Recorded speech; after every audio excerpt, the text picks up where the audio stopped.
qu'il y a des gens dans la salle d'attente. Voilà. Voilà, et l'enregistrement est démarré.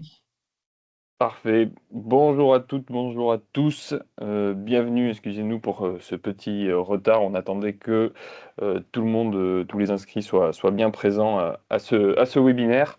Donc, bienvenue à ce webinaire d'information sur l'appel à projet 2026 du Clean Hydrogen Partnership.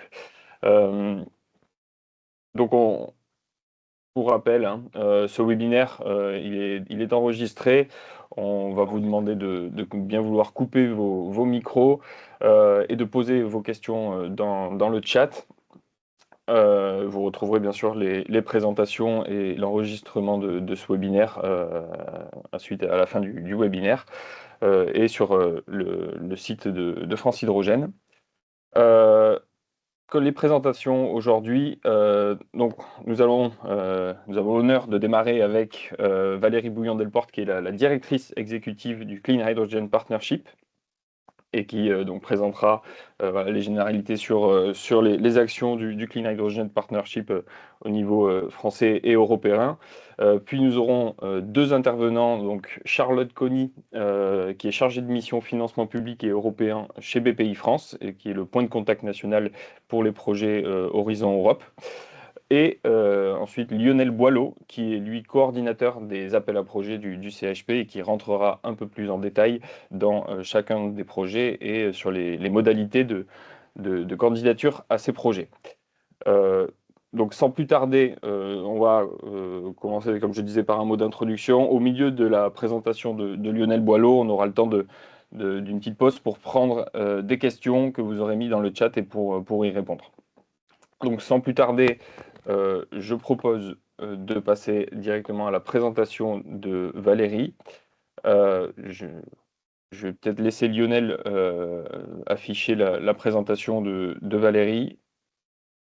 Ou est-ce que... Lionel, je te laisse faire la présentation, ça évitera de changer en cours de route.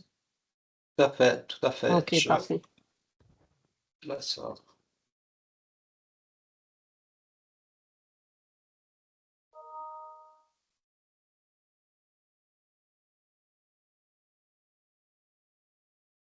C'est moi.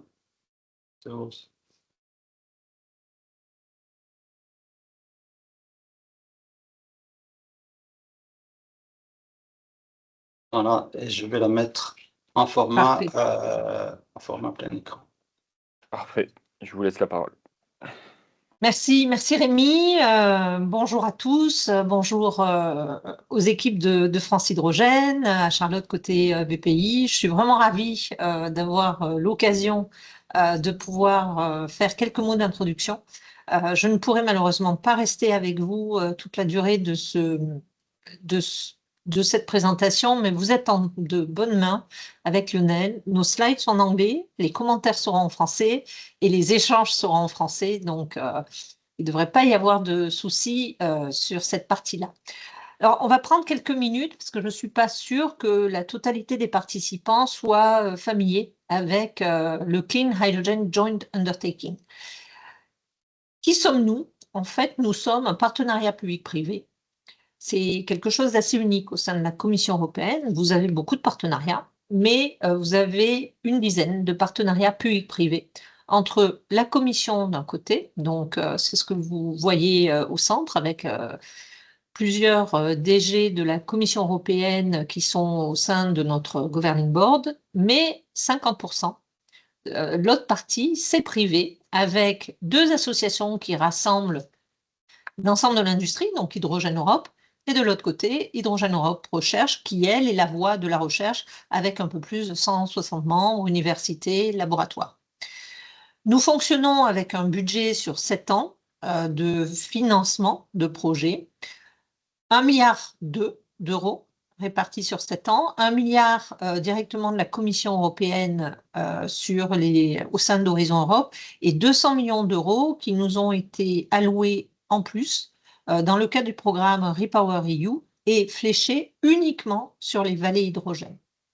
Ce milliard d'argent apporté pour financer les projets est matché par à minima la même somme, côté industrie et côté recherche, mais sous une autre forme, c'est-à-dire les coûts additionnels des projets qui restent à la charge des bénéficiaires, et également toutes les activités en lien avec les axes stratégiques du Clean Hydrogen Partnership que les différents membres d'Hydrogène Europe et Hydrogène Europe Recherche vont dépenser. Ça peut être des lignes de production, ça peut être financer des centres de recherche, ça peut être financer aussi des FTI, ça peut être financer des activités de communication sur des sujets qui ont un lien avec les sujets que porte l'AGU. On va passer au slide suivant sur finalement quels sont nos objectifs. Je vais résumer ce slide en 2 lignes. D'un côté, nous sommes là pour aider la Commission européenne à atteindre ses objectifs, et notamment ses objectifs de net zero emission region à l'horizon 2050. Ça, c'est notre premier rôle. Le deuxième rôle, c'est principalement pour aider au développement d'une chaîne de valeur robuste et fiable, avec des positions de leader, aussi bien côté recherche que côté industrie, sur les sujets qui touchent aux solutions hydrogène. On peut résumer notre principale mission de cette façon-là. Si nous passons au périmètre d'intervention du Clean Hydrogen Partnership, vous y êtes habitués, parce que je sais que le périmètre de France Hydrogène est à peu près le même, nous couvrons l'ensemble de la chaîne de valeur. Donc, c'est un sacré challenge, parce que vous vous rendez compte que la chaîne de valeur est quand même assez conséquente. On commence avec la production. Alors, avec une particularité, c'est que le mandat de notre JU est essentiellement orienté vers les technologies à partir d'hydrogène renouvelable ou d'hydrogène bas carbone. Donc, tout ce qui touche au CCS, au CCU ne sont pas dans notre champ d'action. Ça ne veut pas dire que nous n'y prêtons pas attention, mais nous ne pouvons pas les financer, même si ces activités-là font partie du champ de développement des solutions hydrogène. Donc, nous nous spécialisons sur tout ce qui est électrolyse, biomasse, donc quelques autres sources alternatives au niveau de la production. Nous travaillons sur tout ce qui est stockage de l'hydrogène, sur tout ce qui va être aussi infrastructure au niveau des pipelines, mais également infrastructure de distribution de l'hydrogène, donc les réseaux de stations d'hydrogène. Et ensuite, nous couvrons de façon assez large les différentes applications de l'hydrogène, que ce soit dans le transport. Et dans le transport, au niveau des applications, ça va de la mobilité légère jusqu'à la mobilité lourde, y compris le ferroviaire et l'aéronautique, mais également tous les composants qui vont servir et qui vont être intégrés dans ces applications. Et puis, on travaille également sur tout ce qui est applications stationnaires, que ce soit au niveau des fuel cells, mais également tout ce qui est turbines, brûleurs. Et enfin, nous avons des activités qui sont un petit peu transversales à la chaîne de valeur. Les vallées hydrogènes, par exemple, où nous allons un petit peu relier les différents usages ou différentes formes de distribution, de stockage et de production. Également des problématiques réglementaires, normatives. Également tout ce qui touche à la formation initiale, mais aussi formation continue des différents professionnels qui doivent travailler sur les technologies hydrogène. Je pense que pas tous les micros sont coupés, puisqu'on entend un écho. Oui, on regarde. Ouais. Si on peut passer au slide suivant. Si on zoome un petit peu depuis la création de notre JU, donc nous en sommes à notre 3e cycle, nous avons été créés en 2008, donc 2008, 2014, 2014-2021 et 2021-2027, c'est le 3e cycle. Le scope, bien évidemment, de la JU, son périmètre a énormément évolué. Hein. On était plutôt orienté sur des lots TRL à notre création. Aujourd'hui, on a à la fois de la recherche, donc avec des lots TRL, du développement avec des TRL entre 5 et des projets entre 5 et 8, et puis aussi des projets qui sont des first of a kind ou first industrial deployment, notamment les vallées ou les programmes flagship sur les camions ou sur les véhicules en sont un bon exemple. Depuis 2008, nous avons financé 423 projets, donc on est pratiquement à 2 milliards d'euros mis sur la table par la Commission européenne, et ces 2 milliards ont été matchés par une somme à minima équivalente et très souvent supérieure par l'industrie de la recherche. Dans ces 423 projets, ne sont pas complètement comptés tous les projets qui ont été attribués en 2025, car certains sont encore en cours de signature au niveau du Grand Agreement, donc on ne peut pas officiellement les compter. Donc le montant est un petit peu supérieur. Et vous voyez la répartition sur la chaîne de valeur sur les différentes parties de la chaîne de valeur que je vous ai mentionnées tout à l'heure. On voit que les vallées, en quelques années, puisque les vallées, ce sont des projets qu'on a commencé à intégrer depuis 2019, pèsent déjà aujourd'hui pour 13% des financements distribués, avec à ce jour 22 projets. Et vous en avez encore 6 qui sont en cours de signature au niveau du call 2025.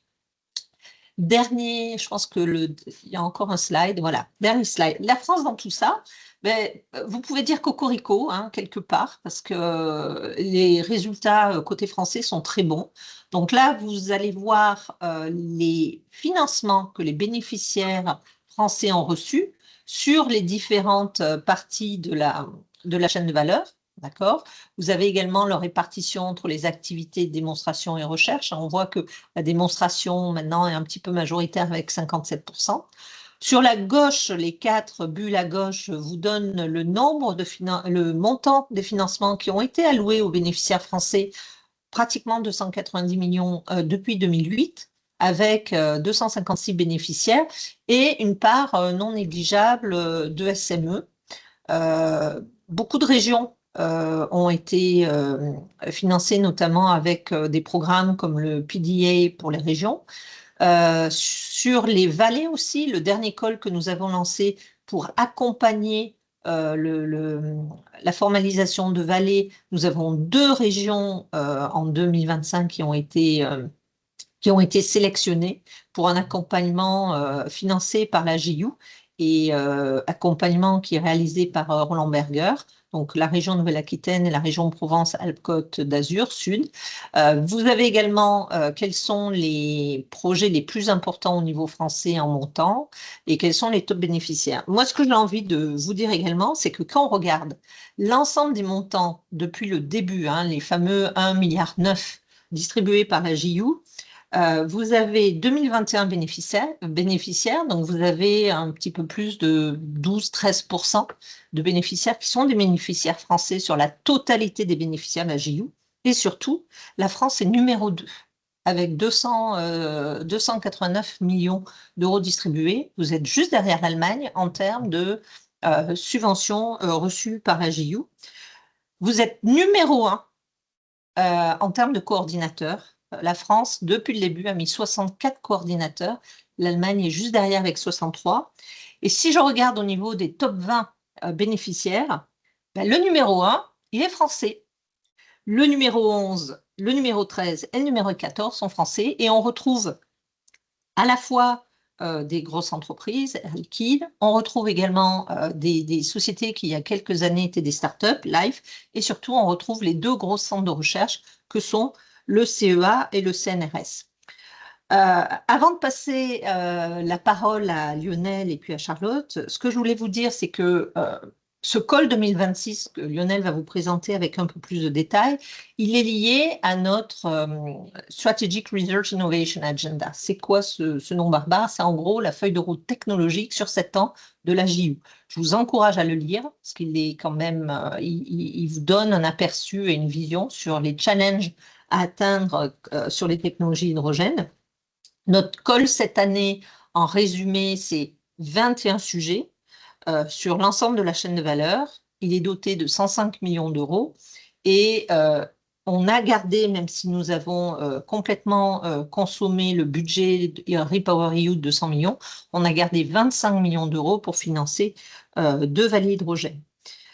Ce qu'on essaye de faire à travers ces calls, premièrement, c'est la synergie avec d'autres programmes européens au sein de la Commission, mais aussi avec des programmes nationaux, voire des programmes régionaux, notamment au niveau des vallées, pour arriver à avoir un modèle de financement un peu plus solide. Et cette coordination à la fois à l'échelle européenne, nationale et régionale est très importante pour construire un portefeuille de solutions technologiques qui va être robuste dans le temps. Dernier point, c'est l'avant-dernier call. Il y aura également un call en 2027 qui sera doté d'une enveloppe à peu près équivalente à celle de cette année et qui va, avec le call de cette année, nous permettre de faire une base solide pour envisager avec sérénité les prochaines étapes dans le cadre du prochain Multi-Financial Framework qui décidera du sort des partenariats publics-privés notamment. Voilà, je vous ai donné en un peu de temps un aperçu assez global de qui nous sommes, ce que nous faisons. Et je passe maintenant la parole à Charlotte et puis à Lionel. Je ne sais pas dans quel ordre Oui. vous avez convenu d'intervenir. Merci beaucoup Valérie. Effectivement, comme tu l'as dit, Cocorico, on peut se féliciter de ces beaux montants qui sont alloués à toute la filière française. Sans plus tarder, on va passer, pour rester un peu sur les généralités des actions, de passer un peu, d'avoir une vue d'ensemble sur ce que fait le Horizon Europe et notamment le rôle de BPI en tant que point de contact national pour les projets Horizon Europe. Donc je vais passer la parole et la présentation à Charlotte Conny. Charlotte, je te laisse le floor. Oui, merci. Bon Alors, français. je vais vous partager ma présentation. Normalement, c'est bon. Ouais. Donc, merci Rémi pour cette introduction. Merci Valérie pour ces quelques mots d'introduction. Donc, en effet, donc, moi, je m'appelle Charlotte Conny. Je suis donc chargée de mission financement public et européen chez BPI France. Et donc, j'appartiens à l'équipe du point de contact national Horizon Europe sur les thématiques climat et énergie. Donc d'abord, pour vous expliquer un peu ce qu'est évidemment ce programme. Donc Horizon Europe, c'est le programme de financement de l'Union européenne pour la recherche et l'innovation, qui couvre donc la période 2021-2027 avec un budget total de 95,5 milliards d'euros. Et donc en France, depuis juin 2025, BPI est point de contact national, on reviendra sur cette notion, pour les clusters 4, donc c'est-à-dire les thématiques numérique, espace, industrie, et cluster 5, donc climat, énergie, mobilité, pour donc vous accompagner. Globalement, qu'est-ce que ça signifie être point de contact national? Donc, on est votre interlocuteur principal pour obtenir des informations et des conseils sur vos candidatures Horizon Europe. On a donc deux missions principales. D'une part, informer, sensibiliser les acteurs français de la recherche et de l'innovation aux opportunités que représente Horizon Europe. Et ensuite, de les accompagner, conseiller les porteurs de projets aux procédures tout au long finalement de la candidature.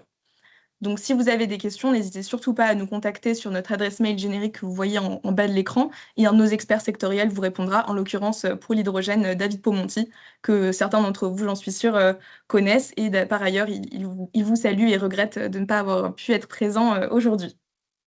Donc, ce travail de point de contact national, en réalité, il s'inscrit dans une longue lignée de soutien à la filière hydrogène de BPI à travers notre activité d'opérateur de l'État. Donc, on est en effet opérateur des PIEC, donc les projets importants d'intérêt européen commun, notamment donc les PIEC hydrogène. Mais on participe aussi au soutien à la R&D et à l'industrialisation de la filière à travers différents appels à projets nationaux, donc ILAB, IDEMO, Première Usine, en couvrant ainsi différents stades de maturité technologique. Et donc, au total, BPI France a déjà soutenu une trentaine de projets pour un total de 3 milliards d'euros, sans compter même le soutien à la Deep Tech. Et donc voilà, notre nouvelle activité de PCN, comme on dit, s'inscrit dans la continuité de ce soutien à la filière hydrogène. Donc sur l'année 2026, sur ce début d'année, on a déjà eu deux événements qui ont concerné la filière hydrogène. Donc mon collègue David Pomonti et moi-même sommes allés à Evolution pour vous présenter le programme de travail 2026 et échanger avec les porteurs de projets. Et nous avons aussi organisé à BPI France même un événement, Booster votre candidature, afin d'améliorer les dossiers de candidature des porteurs de projets français, avec une première partie de session plénière avec la participation d'anciens lauréats qui ont pu donner des conseils aux participants, mais aussi une experte évaluatrice de la Commission européenne. Et ensuite, des sessions plus personnalisées et rendez-vous conseils, pour cette fois avec un binôme en fait entre un point de contact national et un consultant qui ont pu donner des conseils, cette fois personnalisés aux porteurs de projets dans divers secteurs, dont l'hydrogène. Et donc, pour continuer cette fois sur un peu plus dans le détail d'Horizon Europe. Donc, Horizon Europe, il y a trois grands types de projets. Vous avez d'abord ce qu'on appelle les Research Innovation Actions, donc RIA, qui correspondent à un TRL de sortie de 2 à 5. Donc, cette fois, on est plutôt sur de la recherche fondamentale et appliquée. Vous avez ensuite les Innovation Actions, donc IA, avec un TRL de sortie de 5 à 8, donc cette fois des technologies plus matures, donc c'est du prototypage, des essais, des démonstrateurs, ce genre de choses. Et ensuite, un peu différent, les Coordination and Support Actions, CSA, qui sont cette fois plutôt des mesures d'accompagnement, donc par exemple des activités de mise en réseau des acteurs, de communication, de sensibilisation, ce genre de choses. Et donc, pour Horizon Europe, le taux de financement, c'est 100%, excepté les Innovation Actions, qui, elles, bénéficient d'un taux de financement de 70% pour les acteurs privés. Donc, je vais passer ensuite à la question de l'éligibilité. C'est en effet une des particularités d'Horizon Europe, c'est que les projets de recherche et innovation sont à la fois collaboratifs et transnationaux, c'est-à-dire que pour être éligible, un projet doit être porté par un consortium composé au minimum de 3 entités légales indépendantes, venant au moins de 3 États membres ou associés de l'Union européenne, je reviendrai sur cette notion juste après, et au moins une de ces entités doit être située dans un des 27 États membres. Donc justement, pour continuer sur cette définition des pays éligibles à un financement, donc vous avez différentes catégories de pays éligibles à un financement. La première catégorie, finalement, la plus simple, c'est tout simplement les pays membres, donc les 27 pays membres de l'Union européenne, mais aussi les 13 pays et territoires d'outre-mer sont éligibles automatiquement à un financement Horizon Europe. Vous avez ensuite une deuxième catégorie qu'on appelle les pays associés. Donc, ce sont des pays qui n'appartiennent pas à l'Union européenne, mais qui ont signé un accord d'association avec le programme pour être éligibles au même titre que les États membres. Vous avez ensuite ce qu'on appelle donc les pays à revenus faibles ou intermédiaires. C'est une catégorie qui rassemble plus d'une centaine de pays. Et donc, ce sont des pays qui sont ni dans l'Union européenne, ni n'ont signé d'accord d'association, mais qui sont éligibles du fait de leur stade de développement à un financement au même titre que les États membres ou associés. La seule exception, c'est pour donc les Coordination and Support Actions, où cette fois, seuls les pays membres et associés peuvent recevoir un financement. Vous avez ensuite une dernière catégorie où cette fois, donc ce sont tous les autres pays qui ne sont donc ni membres de l'Union européenne, ni associés, ni à faible revenu ou intermédiaire. Cette fois, donc ce sont des pays en fait pour lesquels le financement n'est pas automatique. Ils peuvent dans tous les cas participer au projet, mais pas forcément recevoir un financement. Donc pour être financé, le pays est soit mentionné explicitement dans l'appel à projet, donc c'est-à-dire dans le programme de travail, soit autre solution, la participation de l'entité est essentielle à la mise en place du projet pour diverses raisons. Ça peut être lié à une expertise particulière, des infrastructures de recherche, des données spécifiques. Et donc, je vous ai mis en bas de l'écran un document vers la liste des pays qui participent à Horizon Europe. Donc, c'est une liste qui justement répertorie tous ces pays dans les différentes catégories que j'ai pu vous présenter. Dans tous les cas, je vous conseille de toujours vérifier les conditions spécifiques de l'appel à projet parce que des fois, il peut y avoir quelques différences avec les généralités, les règles générales que je vous ai présentées ici. Donc, vous comprenez bien que voilà, il y a cet enjeu de trouver des partenaires. Donc, pour trouver des partenaires, il y a plusieurs solutions. Évidemment, la première que je ne vous ai pas mise ici sur la diapositive, c'est d'actionner votre réseau. Si vous avez déjà auparavant pu en faire des projets collaboratifs avec d'autres entités, évidemment, le premier réflexe, c'est d'actionner ce réseau. Mais sinon, vous avez d'autres méthodes. Donc, une première méthode, ça va être contacter vos PCN, vos points de contact nationaux, donc nous, à travers cette adresse mail générique. L'idée, c'est que vous pouvez nous transmettre une présentation de votre entité en disant sur quels appels à projets vous aimeriez vous positionner. Et nous, ensuite, on peut relayer cette manifestation d'intérêt à des porteurs qu'on sait déjà intéressés par le même appel à projet, ou on peut aussi relayer cette manifestation d'intérêt à nos PCN étrangers pour que eux relaient de même la manifestation d'intérêt à leur réseau. Une autre méthode, c'est de se servir des outils de recherche de partenaires. Donc le premier, c'est celui du portail EU Funding and Tenders. C'est par ailleurs d'ailleurs le portail sur lequel vous devez candidater. Et donc en fait, sur le portail, vous avez aussi un outil pour rechercher des partenaires. Et il y a aussi quelque chose de similaire chez Greenet, avec aussi un outil de recherche de partenaires. Une troisième méthode, ça va être de vous référer aux anciens projets financés. Donc les projets financés, vous pouvez les retrouver sur le site Cordis. Ça vous permet de voir les projets qui ont été faits avant sur les mêmes thématiques que vous. Et ensuite, vous pouvez contacter les entités qui ont participé à des projets lauréats auparavant pour justement vous mettre en relation et former un nouveau consortium. Dans tous les cas, je vous conseille toujours d'aller vérifier ce site Cordis, parce que l'idée de Horizon Europe, c'est de toujours construire sur la recherche qui a été faite auparavant. Donc, dans tous les cas, c'est important d'aller voir sur Cordis les projets qui ont été faits sur vos thématiques pour construire ensuite de votre côté sur ces projets.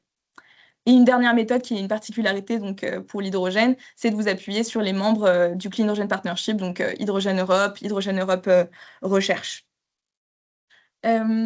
Je vais ensuite passer aux critères d'évaluation. Donc, une fois soumis, votre dossier de candidature il sera évalué sur la base de 3 grands critères qui sont chacun notés sur 5 pour une note totale donc sur 15. Il y a un seuil à chaque fois qui est de 3 sur 5 pour chaque critère et un seuil général de 10 sur 15 pour être considéré. Donc, on va les prendre les uns après les autres.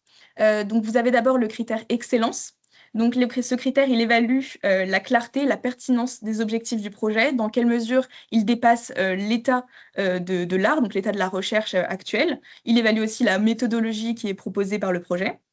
Le deuxième critère, c'est l'impact. Donc, il s'agit ici d'évaluer la crédibilité des trajectoires pour atteindre les résultats et impacts voulus dans l'appel à projet. Mais aussi la pertinence et la qualité des mesures pour maximiser l'impact attendu, donc c'est-à-dire le plan notamment de diffusion et d'exploitation, donc par exemple les activités de communication, parce qu'il s'agit évidemment de ensuite, donc vous faites la recherche, vous ne la faites pas en silo, l'idée c'est d'ensuite partager les résultats de votre recherche pour les bienfaits de tous. Troisième et dernier critère, c'est la qualité et l'efficacité de la mise en œuvre. Il s'agit ici d'évaluer la qualité et l'efficacité du plan de travail, donc notamment par exemple l'évaluation des risques. Ce critère évalue aussi le rôle, la capacité de chaque participant. L'idée, c'est que chaque participant doit, entre guillemets, apporter sa pierre à l'édifice. Il ne doit pas avoir un participant qui n'apporte pas beaucoup ou au contraire un qui fait, on va dire, 70% du travail. Chacun doit vraiment apporter sa pierre et son expertise. Et l'idée, c'est qu'au total, le consortium doit vraiment apporter l'expertise nécessaire pour une bonne mise en œuvre du projet. Et donc, tous les éléments de la grille d'évaluation, qui est par ailleurs disponible en ligne, doivent se refléter ensuite dans votre dossier de candidature. Je me permets ensuite, pour terminer, de vous donner quelques derniers conseils.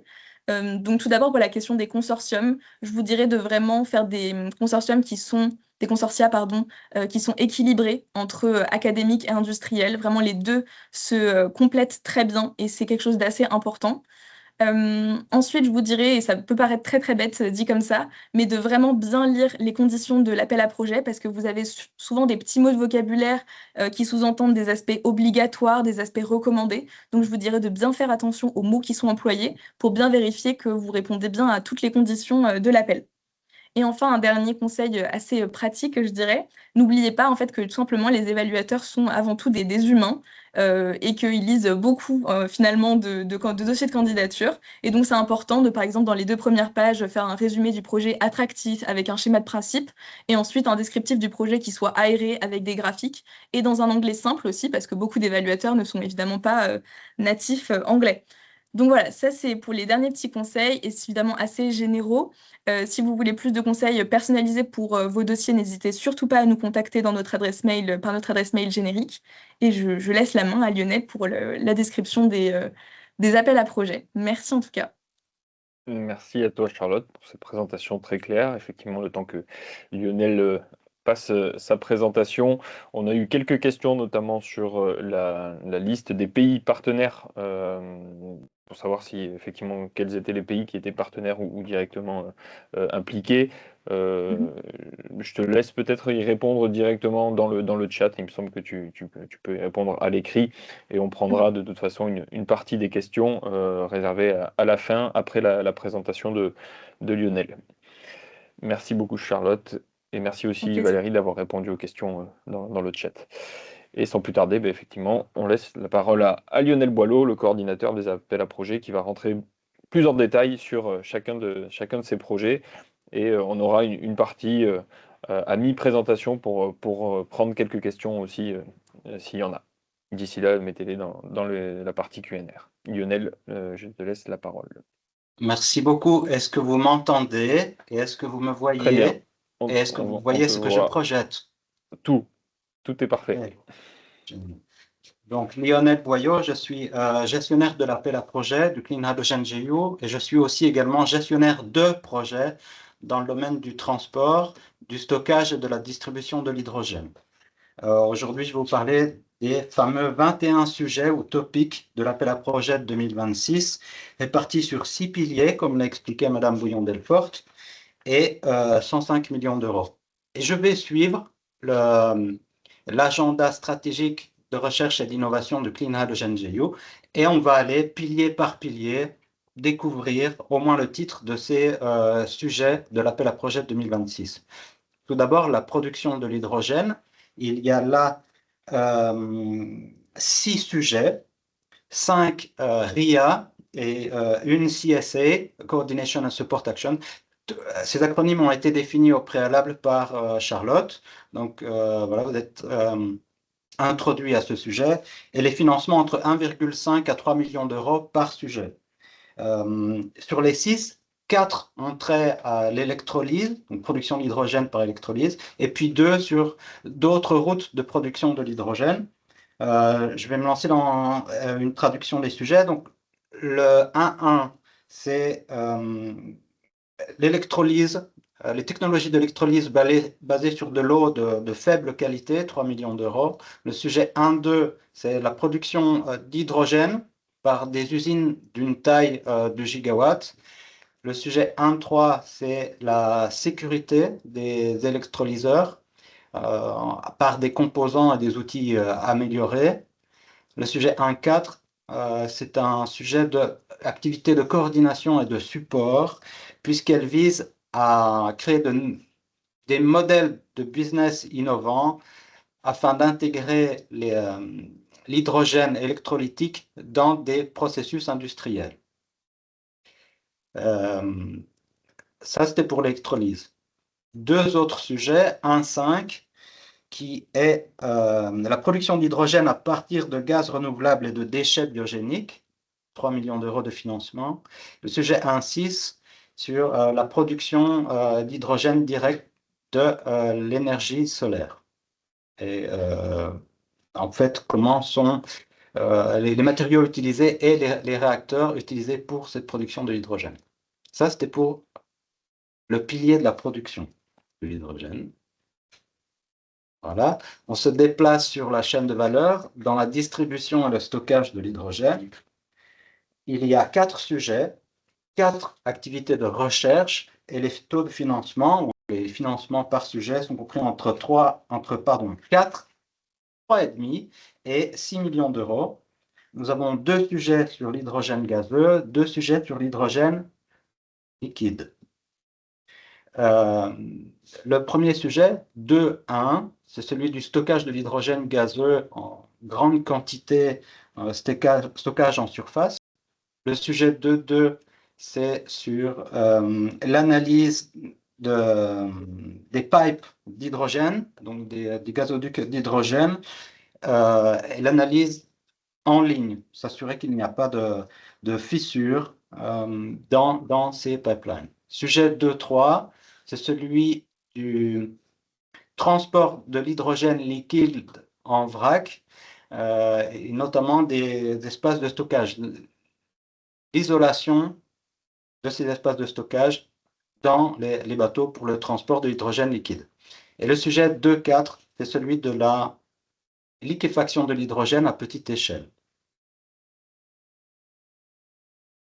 On se déplace sur la chaîne de valeur, les utilisations finales, le transport. Transport, 4 sujets. 4 sujets, les financements de 4 à 8 millions d'euros. On a 3 activités de recherche, une activité d'innovation. Et sur ces 4 sujets, on peut les diviser en 2 groupes.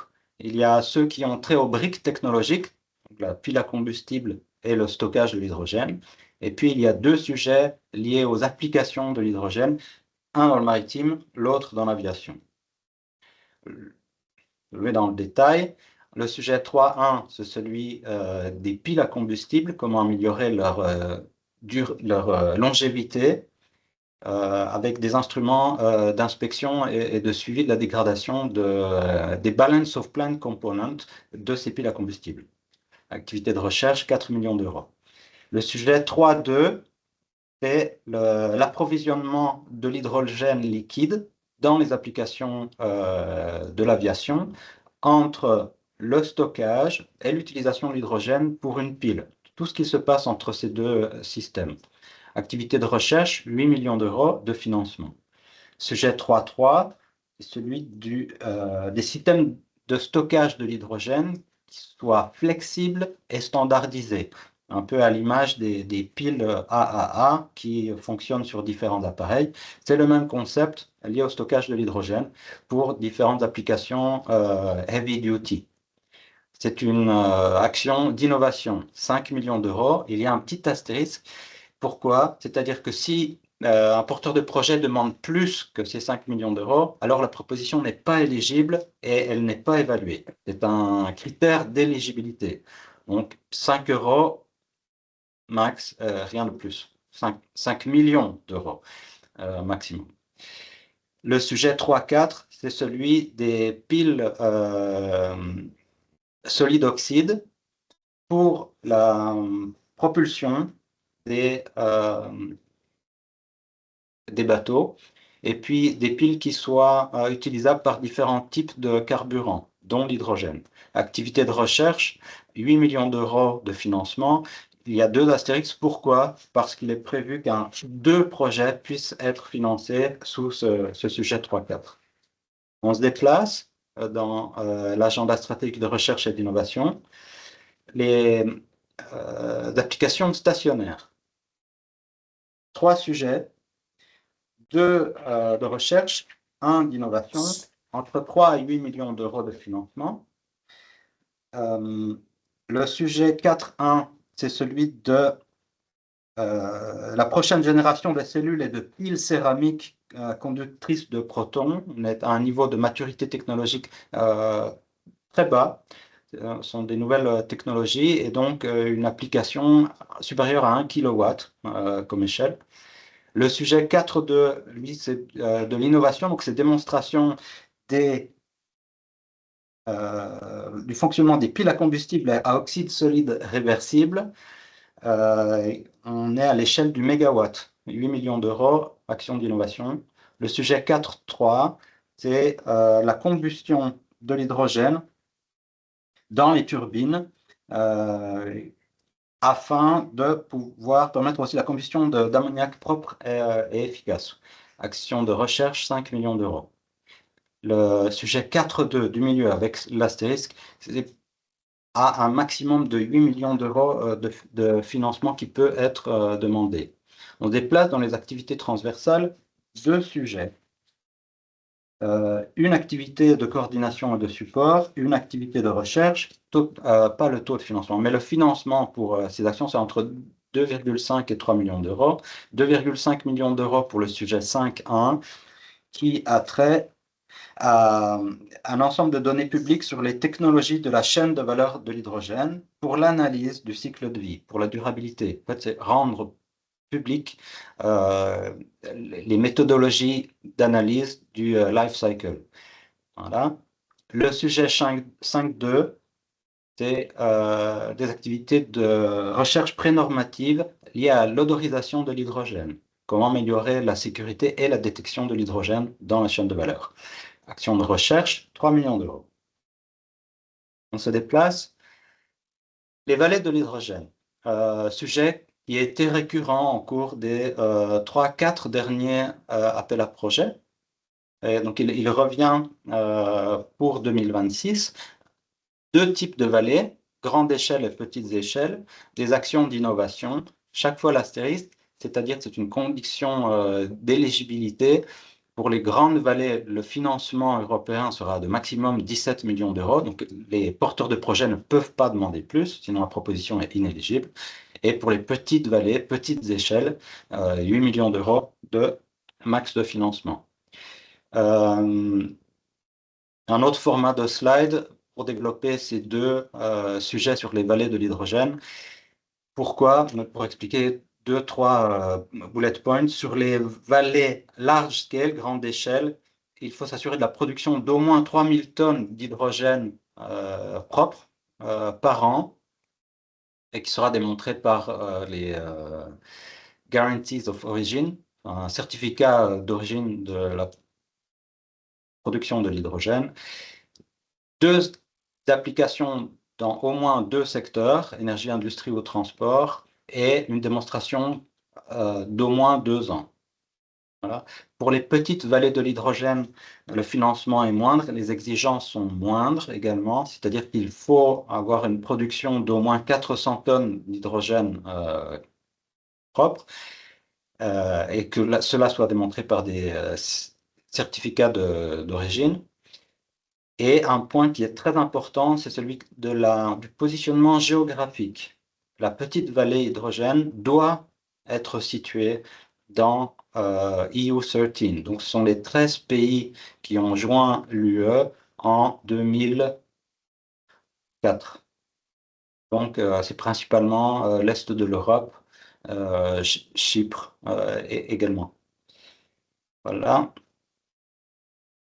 Est-ce qu'il y a des questions? Et peut-être avant les questions, une remarque. Chaque topic se déroule ou se développe, s'explique dans notre plan de travail annuel de 2026. Chaque topic, c'est 4-5 pages avec une structure et c'est très précis les exigences qui y sont indiquées.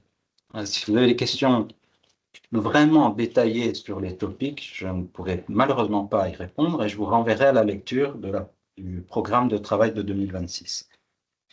Voilà. Mais Merci il y beaucoup a... Lionel. Effectivement, on peut prendre une première vague de questions. Alors, je n'en ai pas vu qui n'ait pas déjà eu leur réponse, parce que Charlotte, merci de l'avoir fait, a répondu à la plupart d'entre elles. Moi, j'aurais une question, effectivement, et je pense que tu as commencé à y répondre. Mais c'était effectivement, on voit qu'il y a beaucoup de sujets qui sont parfois très précis sur des technologies spécifiques. C'est finalement comment si un porteur de projet ou une entreprise qui propose une technologie ne se retrouve pas dans le call de cette année, comment sont définis en fait ces projets-là et est-ce qu'on peut faire des propositions pour justement la prochaine vague de peut-être 2027 pour ces appels à projets? Voilà. Comment sont définies en fait ces thématiques? Je comprends que c'est en lien avec le programme de travail du CHP. Mais peut-être tu peux D'accord. apporter quelques détails. Oui, tout à fait. Comme l'a expliqué Madame Bouillon-Delporte, le Joint Undertaking, c'est une entité composée de 3 membres. La Commission, l'Association de la recherche, Hydrogène Europe Recherche, et l'Association de l'industrie, Hydrogène Europe. Donc les thématiques viennent de ces 3 sources: industrie, recherche et commission. Donc, cela veut dire pour un porteur de projet ou pour une entité qui serait établie en France, membre de France Hydrogène, en faisant partie de l'une ou l'autre des associations, vous pouvez proposer des sujets. Ce sont des sujets qui doivent être suffisamment génériques et pas spécifiques à une seule entité, ou une seule entreprise ou un seul centre de recherche. Que ça soit supporté au niveau européen. C'est-à-dire qu'il y ait d'autres entités, par exemple, de recherche en Europe qui soient intéressées par la même thématique. Il faut que ça soit collaboratif. Mais donc, voilà, l'élément principal, c'est via les associations Hydrogène Europe et Hydrogène Europe Recherche, vous pouvez émettre des suggestions de topics. Maintenant, le life cycle de ces topics. En début d'année, donc là, janvier-février 2026, nous avons déjà reçu des idées de topics, des concepts de topics provenant des 2 associations, comme je l'ai expliqué, et aussi de la Commission européenne. Il y a un processus de sélection, raffinement. Là, il y a peut-être une 60aine d'idées. On aboutira à la fin de l'année, en décembre 2026, à une 20aine de sujets. Pour 100 millions d'euros, à peu près le même budget, il y aura une 20aine de sujets.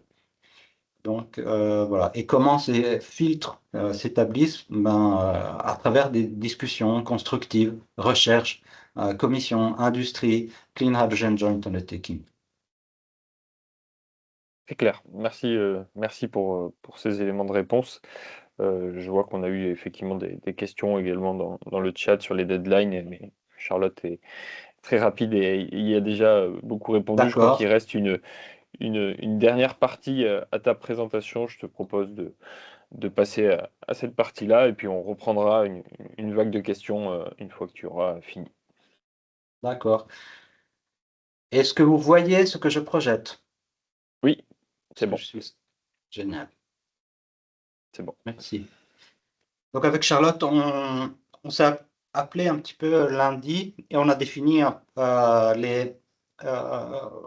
les éléments que chacun aborderait pour éviter de faire des chevauchements.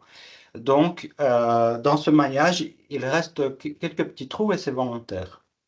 L'appel à projet a été publié le 20 janvier. Il se clôturera le 15 avril et nous annoncerons les résultats des évaluations à l'ensemble des porteurs de projets début août, pour avoir une signature des accords de subvention au maximum 15 décembre 2026. Et donc ça, c'est les grandes échéances.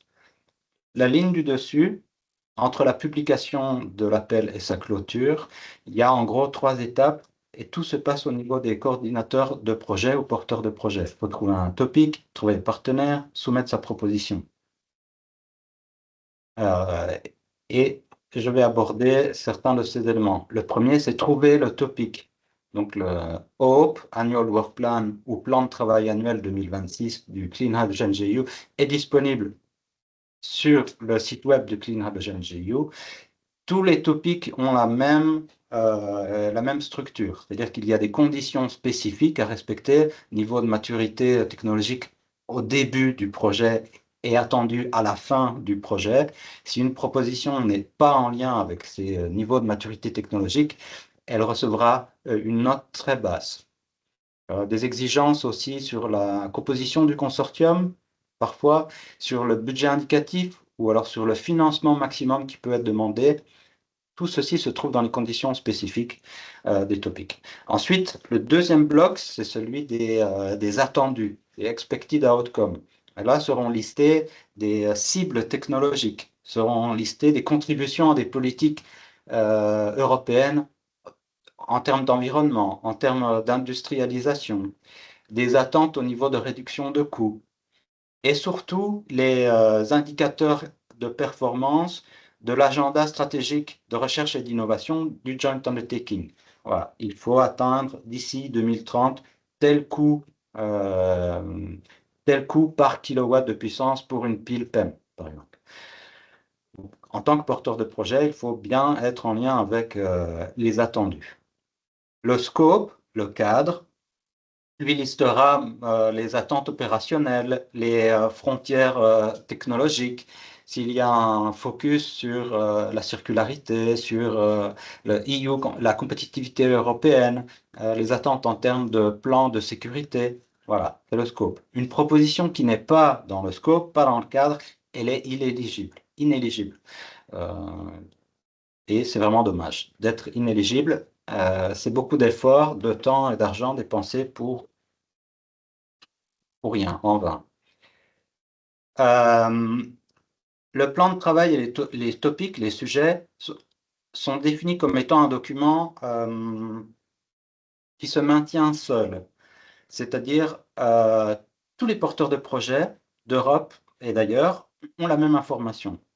Donc, si vous soumettez une proposition, expliquez comment vous avez compris le topic et comment vous y répondez. On reçoit, ou si vous avez besoin d'informations, de précisions sur certains éléments des topics ou de l'appel à projet, nous avons créé un document Frequently Asked Questions. Il est disponible pour tous les porteurs de projets et il clarifie des points ou des questions que l'on a reçues fréquemment et des points importants de l'appel à projet. Donc, je vous invite à lire ce document avant de poser une question au Clean Hydrogen GU par écrit. Donc ça, c'était le premier bullet point, trouver un sujet et trouver l'appel à projet. Trouver les partenaires, Charlotte a expliqué, je passe. Comment soumettre une proposition? Ça se fait via le système. Est-ce qu'il y a eu des changements entre l'année passée et cette année? La réponse est oui. Donc, le modèle ou le brouillon de proposition a changé, il a évolué. Sur les principes, ça reste un peu la même chose. Ça se soumet via un portail. D'ici le 15 avril, 17 h, heure de Paris ou de Bruxelles, max, n'attendez pas les derniers moments pour le mettre. Il faut que la documentation, le package soit complet, notamment en incluant un plan sur l'exploitation et la dissémination des résultats. Et ce package consiste en 3 parties. Une partie A, avec des données administratives et liées au financement. Une partie B, je vais revenir un petit peu dessus, c'est la description technique. Comme elle a indiqué, Charlotte, utilisez cette partie B pour mettre des graphiques, des illustrations. Les experts aiment bien avoir quelque chose aussi de très visuel. Il faut qu'il y ait un flow logique de l'information là-dedans. Et le troisième morceau d'une proposition, c'est son budget. C'est un fichier Excel à ajouter au système. Donc pourquoi je dis ça a changé ce brouillon? Ben, la partie B a été simplifiée, elle a été réduite en termes de pages. Donc ça veut dire que les instructions ou la structure de cette partie B a changé. Prenez garde à utiliser le nouveau modèle, le modèle de 2026, pas celui de 2025.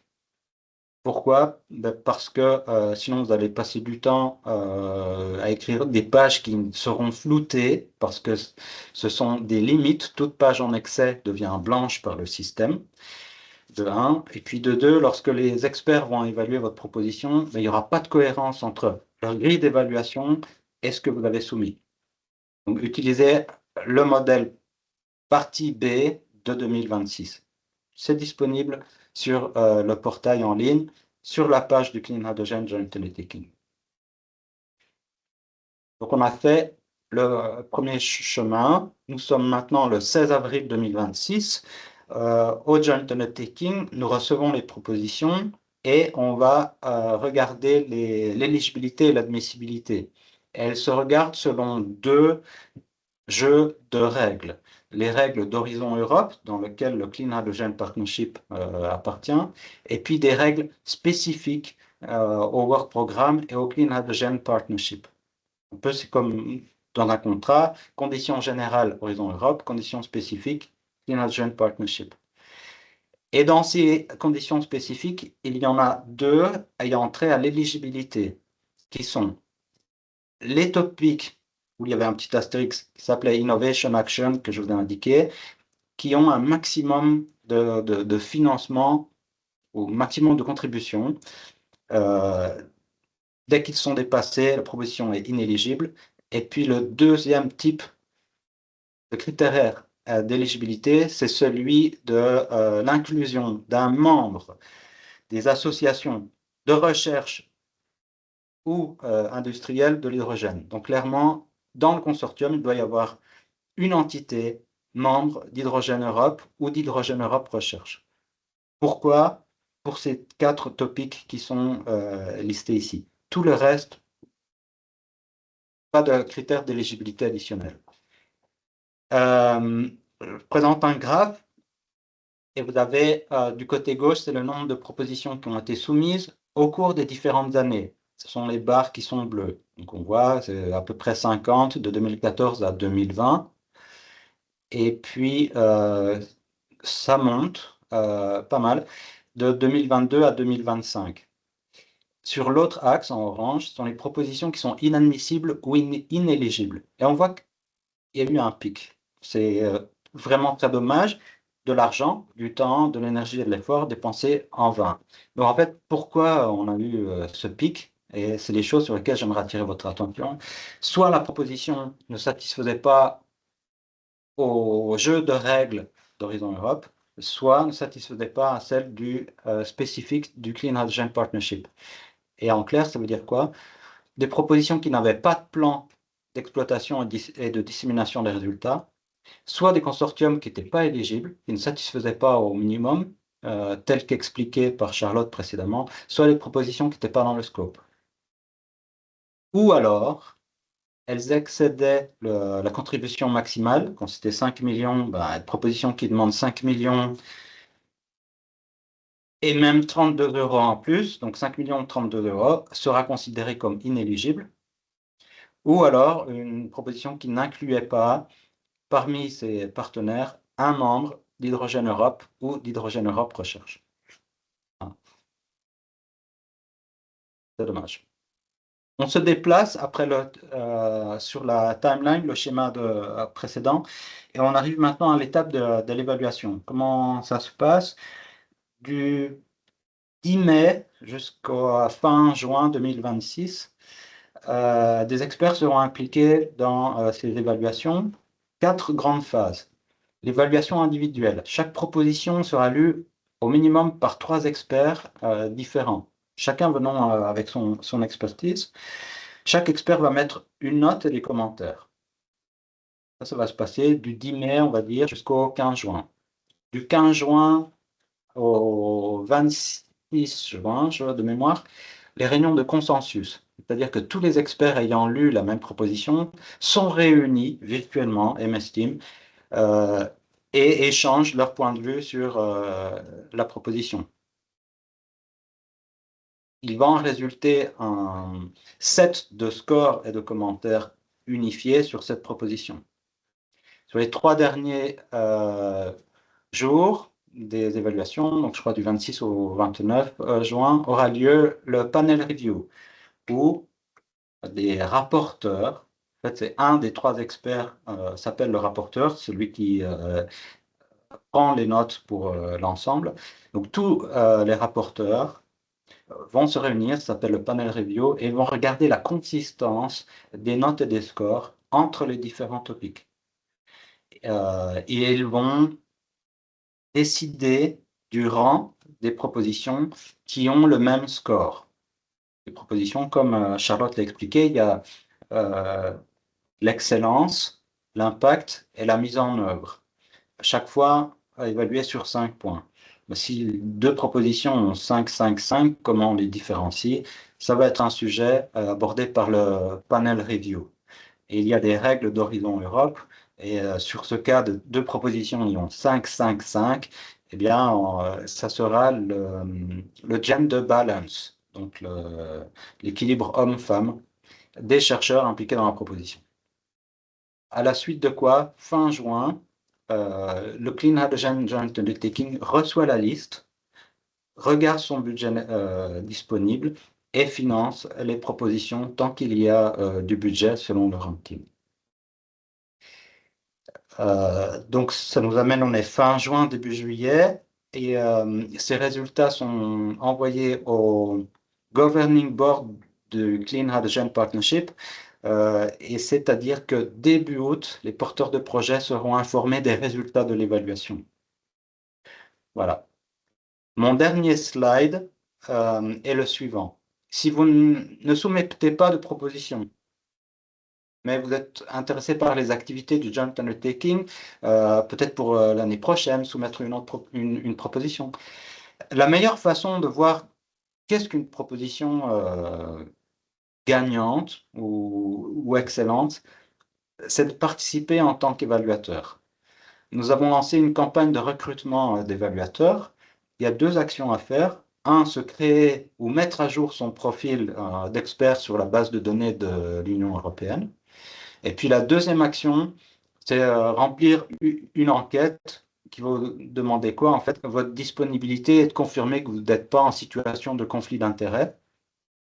Nous avons un besoin d'experts. L'année passée, un tout petit peu moins de 100 experts ont été impliqués dans les évaluations. Des experts de différents horizons, publics, privés, profil universitaire, profil plus technique, d'une diversité géographique, diversité de genre également. Et il y a une rotation d'une année sur l'autre. C'est-à-dire qu'à peu près 25% des experts doivent être nouveaux au programme tous les ans. Voilà, c'est tout pour moi. D'autres liens ici qui se passent d'explication. Voilà. Merci beaucoup Lionel pour cette présentation très claire. On a eu quelques questions dans le chat depuis, je te propose de les prendre et que tu vas pouvoir y répondre. On a une première question, je vais commencer par la catégorie questions-réponses. Sur les vallées hydrogène, est-ce Et, que les e-fuels, donc les carburants de synthèse, sont éligibles en tant que secteur de consommation de end-user? J'ai vu qu'on avait une segmentation industrie, transport. Est-ce que tu peux confirmer ce point? je le confirmerai par écrit, Ok, parce que, oui, voilà, plus à l'aise sur les thématiques du transport et sur le e-fuel. Donc, de mémoire, je crois que la question a déjà été posée soit l'année passée ou il y a 2 ans. Et donc, dans le FAQ document, il est fort possible que la réponse existe à cette question. ok. Si jamais tu as des éléments sous la main, je te laisse peut-être y répondre directement dans le QNR, et sinon, effectivement, on vous enverra la présentation, ça peut être ajouté. Il y Oui. avait une deuxième question donc sur les SOFC précisément, donc les pieds à combustible température. Euh, il semblerait que il y avait déjà des projets qui ont été lancés dans les éditions précédentes sur cette brique spécifique. Et une question, c'est pourquoi est-ce que ce projet est renouvelé? Est-ce que c'est parce que le projet n'a pas été partiellement couvert ou a été partiellement couvert, ou est-ce que c'est une conviction du fort potentiel sur le sujet qui fait qu'on renouvelle spécifiquement des appels à projets sur ce sujet-là? Je ne sais pas si tu as des détails là-dessus. D'accord. L'école précédente du CHP, il y a eu juste un, c'est pas Elenus, Étienne, c'est ChipFC. Pourquoi il y a un retour de ces thématiques-là? Parce que le maritime a besoin de se décarboner, parce que, il existe une diversité de carburants alternatifs à disposition du maritime, qu'un choix définitif n'a pas encore été fait, et que la technologie SOFC a besoin d'être développée au niveau européen. Enfin, il n'y a pas encore une supply base robuste en termes de SOFC pour les applications maritimes en Europe. Très bien, merci. On a une autre question donc sur les projets entre guillemets mal ficelés. Est-ce qu'il y a une liste complète et précise des critères d'évaluation justement pour chaque appel à projet à laquelle on peut se référer justement pour éviter d'avoir son projet rejeté lors de la candidature? Je pense Tout que... à fait, tout à fait. Et c'est une consultation que j'invite à faire de la part de tous les porteurs de projets. Cette grille, elle est disponible. Donc, vous allez sur Google, Horizon Europe, Evaluation Grid, et vous avez la grille d'évaluation qui est donnée aux évaluateurs. Et donc, voilà, les évaluateurs ont des items à répondre. Eh bien, la structure de la proposition répond à ces items et oui, je vous encourage vraiment à aller la voir. C'est très succinct, hein, mais déjà dans le brouillon de proposition ou dans le modèle de proposition, le template, elle a un maximum d'aide et données aux porteurs de projet. Très Et bien, si je peux me merci. permettre de Vas-y. compléter un petit peu, donc évidemment, il y a quand même beaucoup de détails qui sont déjà donnés dans la description de l'appel à projet. Et ensuite, pour les questions d'éligibilité, ça va être surtout les annexes générales au programme de travail qui vont vous donner un peu plus de détails. Donc ça, c'est aussi un document qui peut vous aider pour éviter justement des projets, hein, comme vous dites, mal ficelés. Merci Charles pour ce Après, complément. Oui, pardon. il y a une déclaration qui est faite, vu le nombre de rejets, on n'a pas présenté de statistiques là-dessus, euh, donc ça me surprend. Il faut savoir que l'évaluation 2025 du Clean Hydrogen Review, 60% des propositions étaient au-delà des thresholds. Donc on peut dire que c'est un taux de succès de 60%. Cela dit, pour celles qui sont financées, encore l'appel à projet de 2025, c'était la meilleure proposition dans chacun des sujets qui étaient financés. Donc une vingtaine, voilà, sur 200 qui ont été soumises. Donc on en tombe à un ratio de 10%. Très clair. Il y avait une question sur les consortia, effectivement, sur comment rejoindre ou créer un réseau de consortia pertinent pour l'appel à projet et quelles sont les compositions de consortia les plus pertinentes pour ces appels à projets. Je dirais au-delà disons que je vous ai présenté, je pense, les outils principaux pour trouver un consortium. Donc, contacter vos PCN, utiliser les outils de recherche de partenaires, donc EU Funding and Tenders, Greenet, aller regarder sur Cordis, vous servir du Clean Hydrogen Partnership, enfin de ses membres, je veux dire. Ça, c'est vraiment les méthodes principales. J'avais vu une question aussi, je crois, sur est-ce qu'il existe une plateforme centralisée. Bah, je dirais que c'est du coup le EU Funding and Tenders qui permet vraiment de faire ce rôle de centralisation. Donc, je comprends bien qu'au niveau en considérant, on va dire, les délais assez courts, je dirais que c'est peut-être quelque chose d'assez important à faire en priorité. Les PCN aussi sont quand même une manière assez efficace parce que potentiellement, on a accès à un réseau directement avec les PCN étrangers aussi. Voilà. Et ouais. Oui. En dehors de la plateforme, c'était le slide de Charlotte sur le sujet, comment trouver des partenaires. Et donc, il y avait différents chemins. Voilà, je ne vais pas les répéter, c'était dans le slide. Très bien, merci. Effectivement, et je redis ici, nous vous enverrons les présentations à la fin du webinaire. Donc vous aurez accès à toutes les informations présentées aujourd'hui. Et il y avait une dernière question alors qui vient illustrer un peu la question que j'avais posée à mi-présentation, voilà, qui était finalement quelle serait la procédure pour justement participer ou proposer des sujets dans le prochain call pour 2027, justement pour qu'un industriel puisse voilà, proposer ces technologies.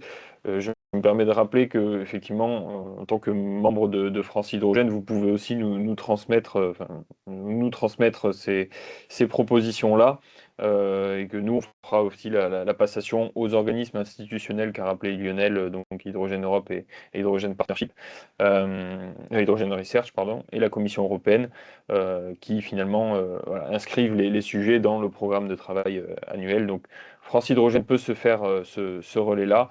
Et il me semble, sinon, c'est effectivement au travers de Hydrogène Europe, Hydrogène Europe Research et la Commission européenne que sont décidés ces sujets. Lionel, je te laisse compléter si besoin. Mais... Non, c'est clair.